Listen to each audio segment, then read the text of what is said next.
ग्राम सुरळी येथे स्वर्गीय उपमुख्यमंत्री अजितदादा पवार यांची जयंती रक्तदान शिबिराने साजरी। स्वर्गीय उपमुख्यमंत्री अजितदादा पवार यांची जयंती सर्व महाराष्ट्रभर साजरी करण्यात येत आहे। त्याचाच भाग म्हणून राष्ट्रवादी काँग्रेस अजित पवार गटातर्फे सुरळी येथे सुद्धा हा जयंती उपक्रम हाती घेण्यात आला।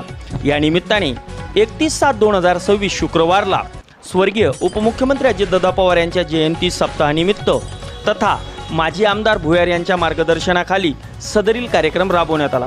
सुरळी येथे झालेल्या रक्तदान शिबिरामध्ये 106 जणांनी रक्तदान केले। त्यात महिला यांचा खूप प्रतिसाद मोठ्या प्रमाणात होता। रक्तदात्यांना राष्ट्रवादी काँग्रेस पक्षाकडून एक हेल्मेट भेट देण्यात आली।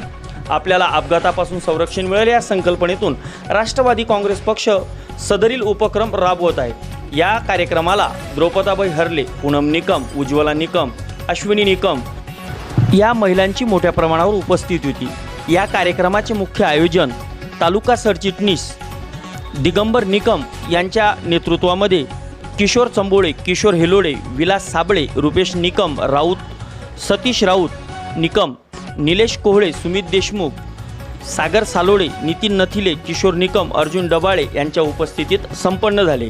अशाच नवनवीन बातम्या पाहण्यासाठी आजच आमच्या मोर्शी दर्पण या चॅनलला लाईक करा, सबस्क्राईब करा। पाहत रहा मोर्शी दर्पण न्यूज। राहुल जाधवसह स्वप्नील आजनकर, वरुड।